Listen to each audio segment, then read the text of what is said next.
اعوذ باللہ من الشیطان الرجیم بسم اللہ الرحمن الرحیم وما ابرئ نفسی ان النفس لامارۃ بالسوء۔ الحمدللہ، آج ہم نے 13ویں پارے کی تلاوت سنی۔ اس پارے میں سورہ یوسف کا بقیہ حصہ اس سے اس کا آغاز ہو رہا ہے۔ پچھلے پارے میں سورہ یوسف اللہ ذو الجلال والاکرام نے آپ کا پورا واقعہ ایک سورہ مبارکہ میں نازل کیا، اور جناب یوسف علیہ السلام اللہ عز و جل کے بڑے ہی جلیل القدر پیغمبر ہیں۔ آپ کے والد گرامی جناب یعقوب علیہ السلام بھی اللہ ذو الجلال والاکرام کے پیغمبر، اور ان کے دادا جان جناب سیدنا اسحاق علیہ السلام بھی اللہ عز و جل کے پیغمبر، اور پھر ان کے پردادا جناب سیدنا ابراہیم علیہ السلام بھی اللہ عز و جل کے بڑے ہی جلیل الپیغمبر، بلکہ ابو الانبیاء، یعنی اتنا پاکیزہ یہ خاندان ہے۔ اور آپ جناب یوسف علیہ السلام، آپ کے بارے میں دراصل بعض روایات میں یہ بات ہے کہ یہود نے سوال کیا کہ بنی اسرائیل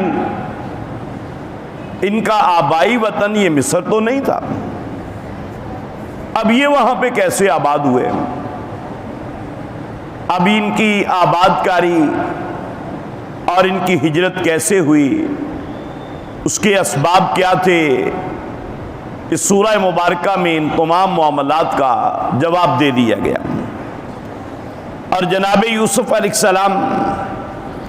اس سورہ مبارکہ کا آغاز بھی آپ کے ایک خواب سے ہوتا ہے۔ دین اسلام کے اندر خوابوں کی اہمیت اپنی جگہ پہ قائم ہے کہ انبیاء کرام کے خواب تو وحی الہی ہوا کرتے ہیں، اور انبیاء کرام کے علاوہ مومنوں کے کچھ خواب وہ سچے ہوتے ہیں، اور آپ نے فرمایا وہ نبوت کا 40واں حصہ ہوتے ہیں۔ اس کی انشاءاللہ مزید وضاحت اپنی جگہ پہ کریں گے، لیکن یہ بات ذہن میں رکھیے کہ کسی بڑے سے بڑے عالم، حتیٰ کہ صحابہ رضوان اللہ علیہم اجمعین کے خواب بھی اگر وہ اسلام کے کسی اصول کے خلاف کوئی بات کریں تو وہ دین اسلام کے اندر حجت نہیں بنیں گے، دلیل نہیں بنیں گے دین اسلام کے اندر۔ کسی اللہ کے نیک بندے کے خواب کی بنیاد پہ دین کے اندر کوئی نیا کام جاری کر دیا جائے تو یہ بدعت شمار کیا جائے گا، اور انسان کے لیے گمراہی کا باعث بنے گا۔ خوابوں کے بارے میں بہت سے دوست آج کل سوال کرتے ہیں، جی مجھے فلاں خواب آیا، مجھے فلاں خواب آیا۔ یہ خاص علم ہے، اللہ پاک جسے چاہتے ہیں عطا کر دیتے ہیں، لیکن آپ صلی اللہ علیہ وسلم نے بڑا پیارا ایک طریقہ بتلایا ہے کہ اگر آپ کو کوئی خواب آتا ہے اور آپ جو ہے جب صبح جاگتے ہیں آپ 3 مرتبہ اعوذ باللہ پڑھ لیں، اور اس کے بعد اپنے بائیں پاؤں کے نیچے اپنا لعاب ڈال کے اس کو تھوڑا سا رگڑ دیں، تو آپ کو اس خواب کی وجہ سے آپ صلی اللہ علیہ وسلم نے ضمانت دی ہے کہ کوئی نقصان نہیں ہوگا، دائیں بائیں جانے کی، پوچھنے کی، کچھ سیاہ مرغے سیاہ بکرے دینے کی یا اس قسم کے معاملات کی ضرورت نہیں ہے۔ اس پیارے نبی صلی اللہ علیہ وسلم کے نسخہ پہ عمل کر لیں،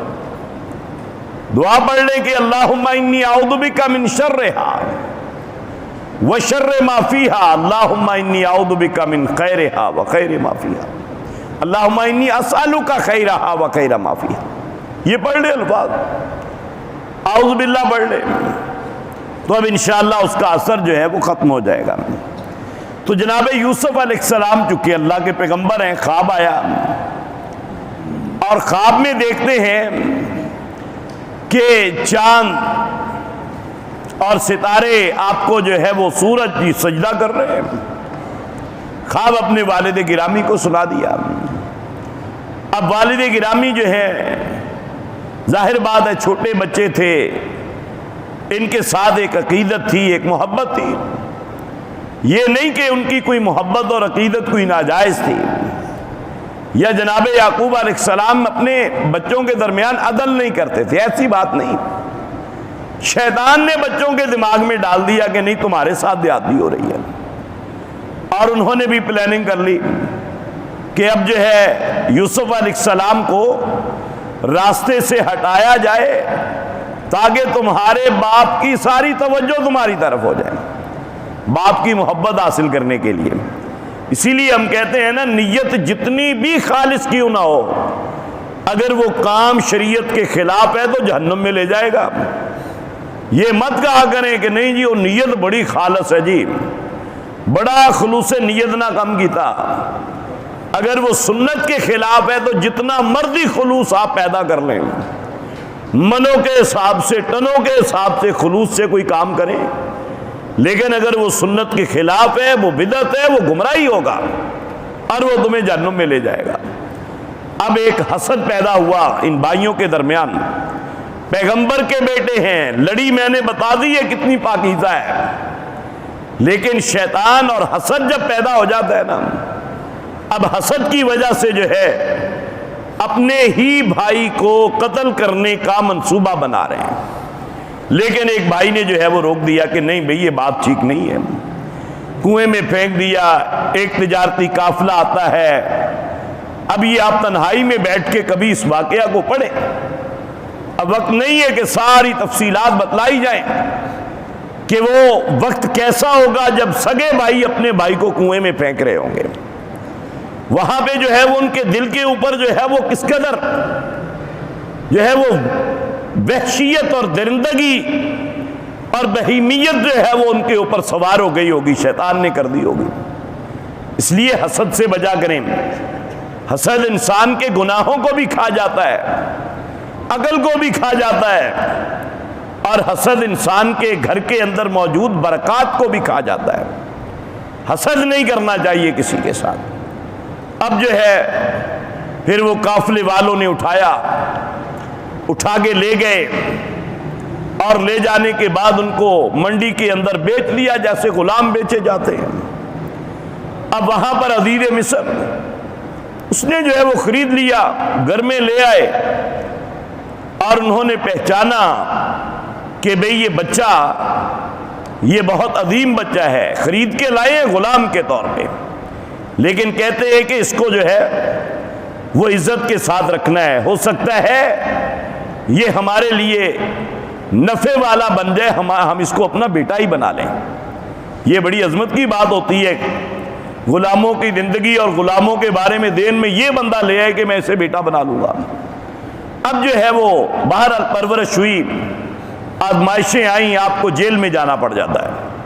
تو جیل کا تصور جو ہے یہ شروع سے ہی پایا جاتا ہے، اور جیل میں گئے، وہاں پر جو ہے اب ناجائز جیل میں گئے ہیں، دیکھیں بالکل ناجائز الزام کی بنیاد پہ جیل میں بھیج دیا گیا، قید کاٹ رہے ہیں، وہاں پہ کچھ قیدی آتے ہیں، قیدیوں کو دعوت و تبلیغ شروع کر دیتے ہیں۔ ہمارے ساتھ کبھی کوئی زیادتی ہو جائے نا، ہم کئی دن غصے میں ہی جو ہے وہ بفرے رہتے ہیں، کھانے پینے کی پرواہ نہیں ہوتی ہمیں، لیکن انسان اپنی اصل ذمہ داریوں کو جتنا مرضی ظلم بھی ہو گیا چلے، اب ہو گیا ہے، نقصان ہونا تھا اب ہو گیا ہے، اب ہمیں اپنی اس نقصان پر ملال اور غم کرنے کی بجائے اب اپنے اگلے معاملات کو درست کرنا چاہیے اور پھر اپنی ذمہ داریوں کو احسن طریقے سے ادا کرنا چاہیے تاکہ ہم مزید غم سے جو ہے وہ بچ سکیں۔ جناب یوسف علیہ السلام جو ہے آپ دعوت دے رہے ہیں، وہاں پہ آنے والوں کو توحید کی دعوت دیتے ہیں، کیونکہ عقیدہ توحید ہی ہماری بنیاد ہے، ہماری قوت جو ہے وہ عقیدہ توحید ہے۔ اور جیسے جیسے امت میں عقیدہ توحید کی چولیں وہ ڈھیلی پڑنی شروع ہوئی ہیں، اب امت جو ہے وہ آہستہ آہستہ پہلے جھکتی گئی اور اب جو ہے عالم کفر کے قدموں کے نیچے جو ہے وہ جا بیٹھی ہے۔ اس کا سبب یہی ہے کہ ہمارا اللہ پر ایمان اور اپنے رب سے ہمارا تعلق کٹ چکا ہے، اپنے رب سے اپنے تعلق کو جوڑیے۔ جناب یوسف علیہ السلام نے اپنے اللہ عز و جل کو جو ہے جیل کے اندر بھی دعوت دیتے ہیں، قیدی آ گئے، ان کو بھی خواب آ گیا، اللہ کے پیغمبر تھے، اللہ پاک نے آپ کو جو ہے یہ علم دے رکھا تھا، انہوں نے اپنا خواب بتایا، فرمایا کہ بتاتا ہوں بھئی، خواب تمہیں بتاتا ہوں، آپ اس کی تعبیر۔ کھانا آنے سے پہلے معلوم ہوا قیدیوں کے ساتھ ظلم نہیں کیا جاتا تھا، ان کو کھانا بر وقت دیا جاتا تھا، اور پھر جو ہے وہ کھانا آنے سے پہلے تبلیغ شروع کر دی۔ یہ بھی ایک بڑی اہم بات ہے، جب کسی بندے کو آپ سے کوئی کام ہوتا ہے نا، اب اسے حق کی بات بتا دیں، اب اس بڑے غور سے سنے گا وہ آپ کی بات، کیونکہ اسے پتہ ہے کہ اب یہ مجھے اس سے کوئی کام ہے۔ آپ کسی عہدے پہ ہیں، اپنے اس عہدے کو اللہ کے دین کی تبلیغ کے لیے معاون بنا لیں۔ آپ کسی جگہ پہ بیٹھے ہیں، لوگوں سے ڈیلنگ کرتے ہیں، آپ اپنے اس بیٹھنے کو، اپنی اس کرسی کو اللہ کے دین کی تبلیغ کے لیے معاون بنا لیں۔ جیل میں بندے نے سوال پوچھا کہ انہوں نے کہا جی بتاتے ہیں جواب، اور ان سے پوچھتے ہیں کہ یار رب ایک ہونا چاہیے، خالق اور مالک ایک ہے، ہمارا معبود ایک ہونا چاہیے، شرک نہیں کرنا چاہیے، توحید کی طرف آ جاؤ۔ اور بعد میں بتا دیا کہ بھی تم میں سے ایک آدمی، اس کو آزادی مل جائے گی اور دوسرا بندہ جو ہے اس کو قید کر دیا جائے گا اور اس کو جو ہے وہ سولی پہ جڑا دیا جائے گا۔ ایسا ہی ہوا، اور پھر بادشاہ کو خواب آ جاتا ہے۔ بادشاہ نے بھی خواب دیکھا کہ جی 7 بڑی موٹی گائیاں ہیں، 7 پتلی گائیاں ہیں، خشک بالیاں ہیں، تر بالیاں ہیں، لیکن انہوں نے اپنے وزراء سے پوچھا، چونکہ بادشاہوں کے پاس ان کے جو وزیر ہوتے تھے اور بادشاہ ہوتے تھے وہ صاحب علم ہوا کرتے تھے۔ یہ جب سے دنیا بنی ہے یہی طریقہ رہا ہے، لیکن یہ آج کل کے دور میں آ کے جو ہمارا نظام حکومت ہے، یہ ہمارے ہاں ہی ایسا ہوا ہے کہ وزیر وہ ہوتا ہے کہ جسے قل ہو اللہ بھی نہیں آتی، وزیر وہ ہوتا ہے کہ جسے یہ بھی نہیں پتا کہ قرآن مجید فرقان حمید کے پارے کتنے ہیں، اور وزیروں کو جو ہے وہ بالکل کسی چیز کا علم نہیں ہوتا۔ انہوں نے اپنی جو ہے وہ پوری تگودو کی لیکن نہیں پتا چلا، انہوں نے کہا جی اضغاث و احلام، یہ تو ویسے اڑتی پھرتی باتیں ہیں، آپ کے خواب میں آ گئیں۔ وہ بندہ اسے بھول گیا تھا کہ میں بتلاؤں عزیز مصر کو کہ جی معاملہ جو آپ کا قیدی ہے نا بڑا ذہین آدمی ہے، بڑا نیک اور متقی آدمی ہے۔ اب اسے یاد آیا، اس نے بتلایا، انہوں نے کہا ٹھیک ہے لے کر آؤ اسے۔ اب جو ہے وہ ہرکارا جاتا ہے کہ جناب آپ کی رہائی کا وقت آ گیا ہے، بادشاہ سلامت نے دربار میں بلایا ہے۔ اب اس موقع پہ پیارے رسول صلی اللہ علیہ وسلم نے جناب یوسف علیہ السلام کی عظمت کو اور آپ کے صبر کو آپ صلی اللہ علیہ وسلم نے کن الفاظ سے سلام پیش کیا ہے، اندازہ لگائیے۔ آپ صلی اللہ علیہ وسلم نے فرمایا کہ اگر یوسف علیہ السلام کی جگہ پہ میں ہوتا اور اتنے سالوں کے بعد رہائی کا پیغام آتا تو میں فوراً جو ہے وہ چلے جاتا کہ ٹھیک ہے ابھی چلتے ہیں، رہائی مل رہی ہے۔ لیکن اللہ تعالیٰ نے جناب یوسف علیہ السلام کے دل میں ایسا صبر ڈالا تھا اور دل اتنا بڑا کر دیا تھا، اور ہر معاملے میں بڑی سوچ کے ساتھ، سمجھ کے ساتھ فیصلہ کیا کرتے تھے۔ جلد بازی نہیں کرنی چاہیے، جلد بازی جو ہے یہ شیطان کی طرف سے ہوتی ہے۔ اب جو ہے انہوں نے کہا بھی بات یہ ہے کہ جیل میں تو میں ڈالا گیا تھا، اب میں جیل سے نکلوں گا تب کہ جس الزام کی بنا پہ جو ہے وہ مجھے نکالا تھا، اب اس کا پتہ تو چلے کہ کیا ہے، ویسے ہی نکال دیا جائے اور ان عورتوں کو بلایا جائے، پوچھا جائے، مقدمہ دوبارہ چلایا جائے۔ اب جو ہے وہ دوبارہ مقدمہ چلایا جاتا ہے، عورتیں اقرار کر لیتی ہیں کہ جناب یوسف علیہ السلام جیسا پاکیزہ، ایماندار، اللہ والا بندہ جو ہے وہ ہم نے زندگی میں دیکھا ہی نہیں ہے، ہماری غلطی ہے، اعتراف کر لیے غلطی کا۔ اب جناب یوسف علیہ السلام ان کو تعبیر بتلا دیتے ہیں کہ جناب ایک خوشحالی کے 7 سال آئے ہیں اور اس کے بعد بہت خطرناک قحط سالی آنے والی ہے، اور اس قحط سالی کے لیے احتیاطی تدابیر کر لیں۔ تو یہ احتیاطی تدابیر کو اختیار کرنا قحط سے بچنے کے لیے، یا پھر جس طرح آج کل وبا ہے اس سے بچنے کے لیے، یہ احتیاطی تدابیر کو اپنانا یہ عقل مندی کی علامت ہوتی ہے، یہ ہوش مندی کی علامت ہوتی ہے۔ ورنہ ہم اپنے قرب و جوار میں دیکھ رہے ہیں کہ حالات کس قدر جو ہے وہ سنگین ہوتے چلے جا رہے ہیں، اور ہماری حکومتیں بھی شاید یہی چاہتی ہیں کہ یہ ملک کے اندر یہ لوگ، یہ تو کیڑے مکوڑے ہیں نا، ہماری تو کوئی قدر ہی نہیں ہے، ہماری تو کوئی قدر ہی نہیں ہے، ہماری مسجدوں کی کوئی قدر نہیں ہے، مدارس کی کوئی قدر نہیں ہے۔ ہاں غیر مسلموں کے ان کے لیے بڑا پروٹوکول ہے، اگر کسی ملک سے ان کے مذہبی رہنما آتے ہیں سارا میڈیا ان کے پیچھے چڑھ جاتا ہے کہ جی ہم آپ کے لیے یہ کر رہے ہیں، ہم آپ کے لیے یہ کر رہے ہیں، ہم آپ کے لیے یہ کر رہے ہیں، اور کسی غیرت مند آدمی کی زبان سے یہ ایک لفظ نہیں نکلا کہ تم جس ملک سے آئے ہو اس ملک کی پارلیمنٹ نے آپ کے ملک میں مسجدوں پہ پابندی لگائی ہے، اسی سال مسجدوں پہ پابندی لگائی ہے، اذانوں پہ پابندی لگائی ہے، دینی مدارس سینکڑوں کی تعداد میں، یہ جس ملک کے بدھ بھکشو آئے ہوئے ہیں نا، اسی سال ان کی پارلیمنٹ نے پابندی لگا دی ہے کہ قرآن اور سنت پڑھانے والا کوئی ادارہ، کوئی مسجد ہمارے اس ملک سری لنکا کے اندر جو ہے وہ نہیں چل سکتا، بند کر دیے گئے۔ اور ہمارے ملک میں آئے ہیں وہ، یار آپ ان کی قدر کریں، ان کا احترام کریں، ہم یہ نہیں کہتے، کم از کم اپنی دینی غیرت کا تو اظہار کر دیں، اپنی دینی غیرت کا تو اظہار کر دیں، دینی جرت کا تو اظہار کر دیں کہ جناب ہم آپ کے لیے اپنی مسجدوں کی اینٹیں بھی اتار کے آپ کے گردواروں پہ لگانے کے لیے تیار ہیں، لیکن کم از کم اپنے ملک کے اندر جو ہے وہ ہمارے اسلام کے بارے میں بھی ایسے جذبات رکھیں نا جیسے ہم رکھ رہے ہیں۔ یعنی ایسی غیرت کسی نے نہیں دکھلائی آج تک، روزانہ ان کو بارے میں اور ان سے بیانات لیے جا رہے ہیں کہ جناب پوری دنیا کے بدھ آئیں جی، بدھوں کے لیے یہ ملک جو ہے یہ بہت ہی بہتر ہے، سکھوں کے لیے بڑا بہتر ہے، ہندوؤں کے لیے بڑا بہتر ہے، نصارہ کے لیے بڑا بہتر ہے، لیکن اگر قید ہے، اگر ظلم ہے تو مسلمانوں کے اوپر ہے، اسلام پر ہے، اسلامی تعلیمات پر ہے۔ تو بہرحال جناب یوسف علیہ السلام آپ نے جو ہے وہ وہاں پر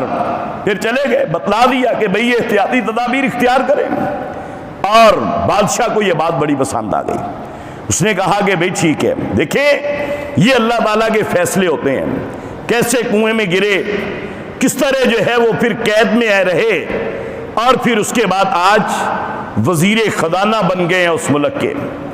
اور امانت دار، حفاظت کرنے والے، اور پھر اس کے بعد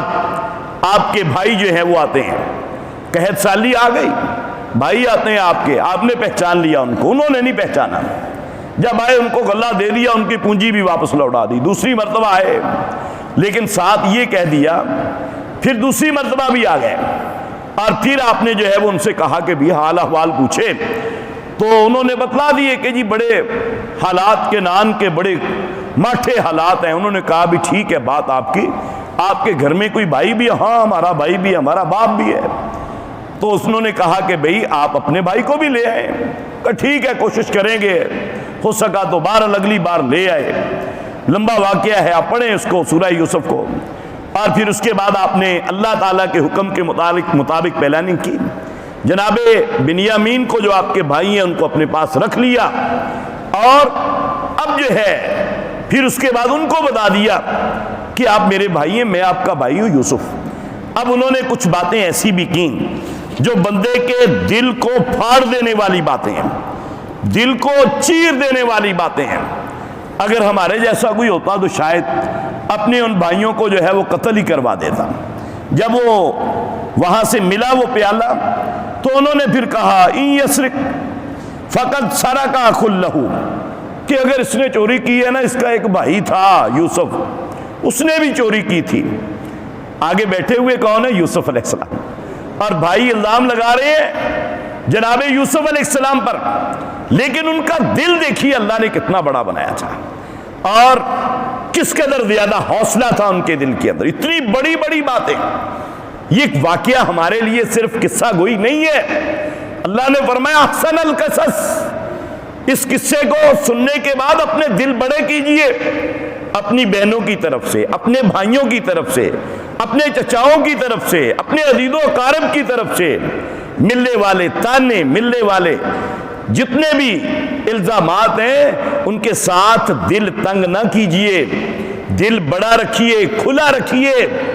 اور صلح جوئی رکھیے، اور ان کے ساتھ ہمدردی کرتے رہیں، ان کے ساتھ ہمدردی کرتے رہیں۔ وہ آپ کو پتھر مارتے رہیں، آپ ان کے لیے پھول برساتے رہیں، وہ بد دعائیں دیتے رہیں، آپ دعائیں دیتے رہیں، کیونکہ اللہ رب العالمین فیصلہ کرنے والی ذات اوپر بیٹھی ہوئی ہے۔ اور پھر کیا ہوا جب انہوں نے یہ بات کی، لیکن آپ نے جو ہے وہ بالکل اپنے جو ہے وہ دل میں چھپا لی بات، اثر رہا یوسف علیہ السلام نے چھپا لیا، کسی قسم کا کوئی رد عمل جو ہے وہ نہیں دیا۔ اور اس سے بھی بڑی بات، جب وہ پہنچے نا جناب یعقوب علیہ السلام کے پاس، انہیں بھی آگے یہی کہا، انہوں نے کہا کہ ان نبنا کا سارا کا، یہ نہیں کہا ہمارے بھائی نے، تواڈے پتر نے جی چوری کی تھی، اتھے جا کے پھڑیا گیا۔ یعنی دیکھیے بات جو ہے وہ بجائے اس کے کہ کوئی بہتری آتی،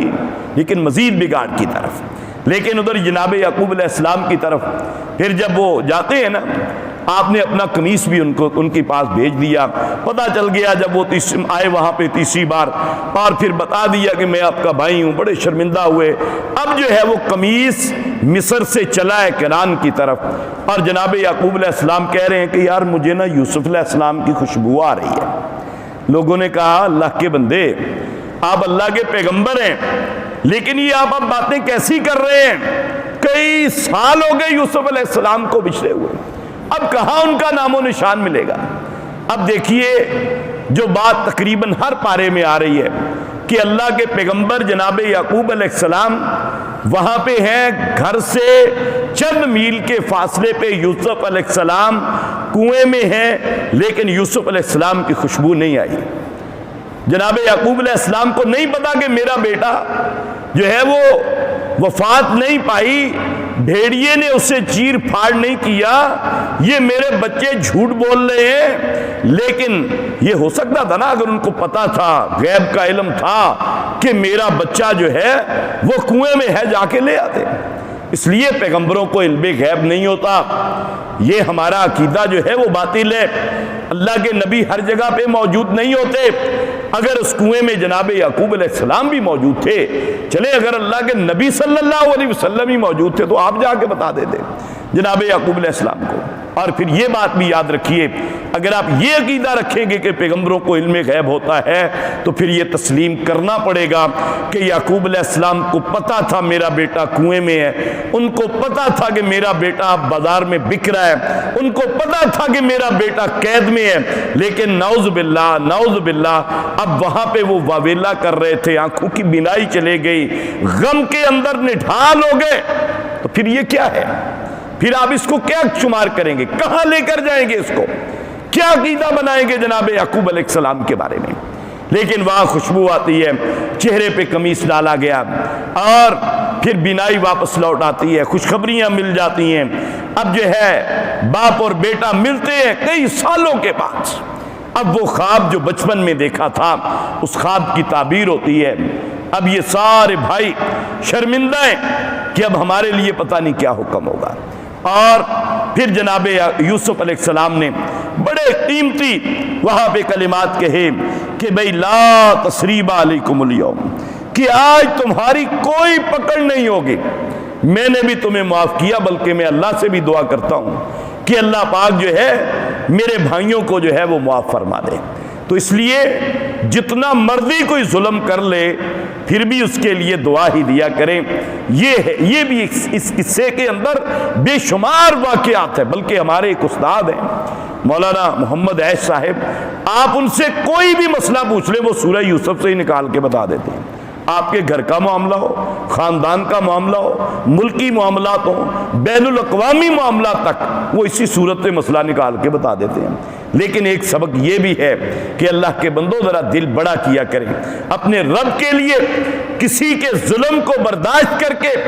اس کے لیے دعائیں دے کر دیکھیں آپ کو لذت کیسے آئے گی، پھر دیکھیں آپ کے ایمان کی چاشنی آپ کو کیسے ملے گی۔ یہ انبیاء والا رویہ جو ہے یہ ذرا اخلاق اپنا کر تو دیکھیں نا، پھر دیکھیں کیا معاملہ ہے۔ اور پیارے رسول صلی اللہ علیہ وسلم نے اس کی عملی صورت پیش کر دی تھی جب مکہ فتح ہوا نا، فتح مکہ کے موقع پہ آپ صلی اللہ علیہ وسلم کے سامنے وہ لوگ موجود تھے جو صحابہ کرام رضوان اللہ علیہم اجمعین، پیارے رسول صلی اللہ علیہ وسلم آپ کی بیٹیوں تک کو جو ہے وہ ظلم، زیادتی اور تشدد